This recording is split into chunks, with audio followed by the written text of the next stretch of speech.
Hello guys, welcome back to our YouTube channel Education Times 005. Here is our another next video on Later Vedic Age. Go watch, subscribe and share. अब हम letter Vedic as के ऊपर study करेंगे। Letter Vedic as का अगर period आपको बताएं तो 1000 BC से लेके 500 BC तक चला। और लेटर वैदिक एज का मतलब ये है कि जब आर्यंस एक्सपैंड होने लगे पेस्टोरल नोमेडिक से, अब वो एक एग्रीकल्चरल सोसाइटी बनने लगे, एक मतलब एक सेटल्ड कॉलोनी बनाने लगे वो। और उनका एक एरिया ऑफ एक्सपेंशन क्या था, जब वो मतलब पंजाब से सेटल होके अब वो वेस्टर्न यूपी वो पहुंचने लगे।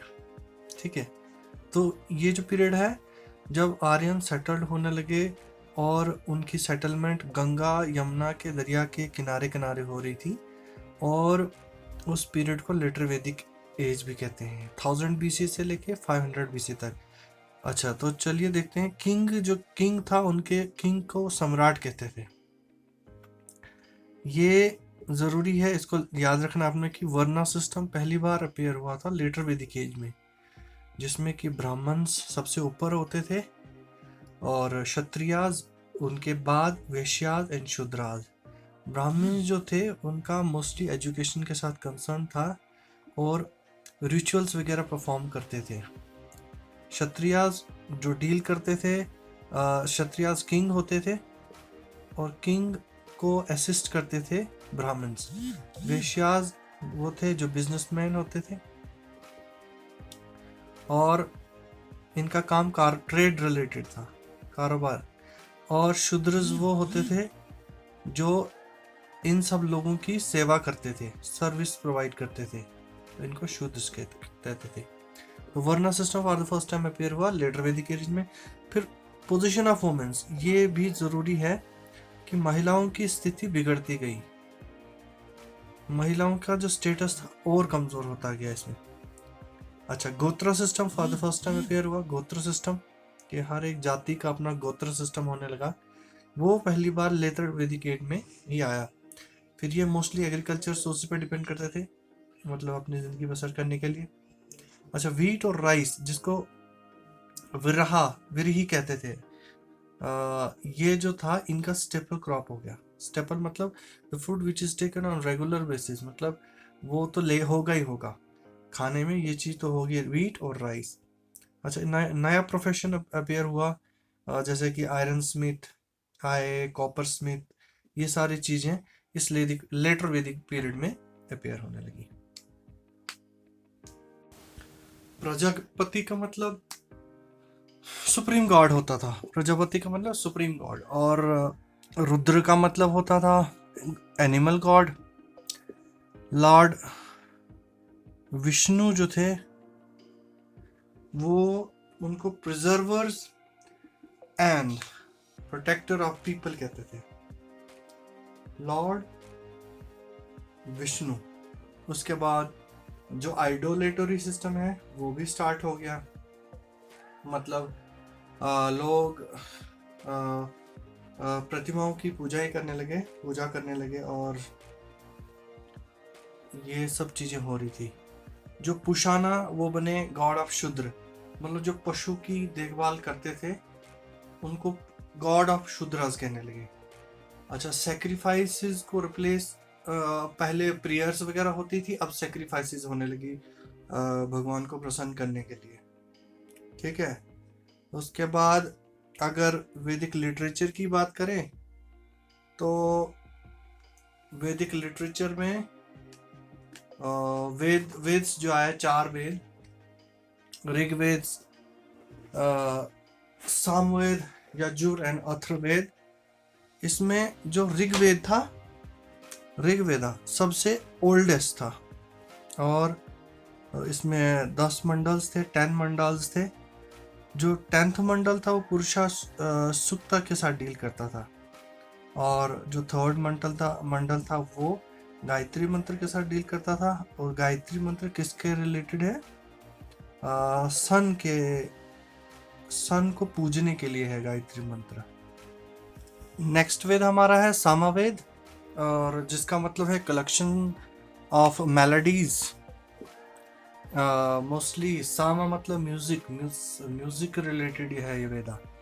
और जैसे ध्रुपद राग वहां से राइज हुआ, ध्रुपद राग बहुत फेमस राग है ध्रुपद राग। नेक्स्ट है हमारा यजुर्वेद। यजुर्वेद जो है मोस्टली डील करता था हिम्स और रिचुअल सेक्रीफाइसेस जितने भी होते थे हमारे रिलीजन में। तो इसमें दो टाइप का आपका यजुर्वेद है, जैसे एक वाइट यजुर्वेदा है और ब्लैक यजुर्वेदा है। वाइट यजुर्वेदा का मतलब है शुक्ल यजुर्वेदा, और ब्लैक का मतलब है कृष्ण यजुर्वेदा। और लास्ट में जो फोर्थ वाला है हमारा वो है Atharvaveda. Atharva is totally different from the other three जो हमने ऑलरेडी एक्सप्लेन किया हुआ है, ऋग्वेद, सामवेद, यजुर, एंड इन तीनों से टोटली डिफरेंट है। Atharvaveda deals with the Ayurveda, and इसको डिवाइड किया गया था 20 कन्नड्स में, कंट्स में। और कंट्स मतलब होता है बुक्स। इसमें 711 हिम्स हैं और मैजिक्स रिलेटेड चीज़ें हैं, मतलब जो इवल वगैरह से दूर रखने के लिए ये सारी चीज़ें अथर्ववेद में हैं। अभी हम नेक्स्ट ब्राह्मणास के पढ़ेंगे, ब्राह्मणास के बारे में पढ़ेंगे। ब्राह्मणास क्या होते थे? ये किसी भी वेद के अंदर जो वैदिक हिम्स होते हैं उनकी एक्सप्लेनेशन के होती है, मतलब ब्राह्मणास में वैदिक हिम्स की एक्सप्लेनेशन दी होती है। तो ये मैंने यहाँ पे बताया कि explanation of hymns of the Vedas. इसका मतलब जितने भी 4 वेद हैं उनके अंदर हर किसी वेद के अंदर ब्राह्मणास होगा, तो करेक्ट है। अब कुछ मेन हैं तो बहुत सारे ब्राह्मणास, लेकिन कुछ मेन जैसे ऋग्वेदा के अंदर जैसे कौशक्ति है और अतर्य ब्राह्मणा, ये 2 मेन है ऋग्वेद में। यजुर्वेद में है तैत्तिरीय और शतपथ। सामवेद में है पंचविश और जमिनिया, और अथर्ववेद में है गोपथ।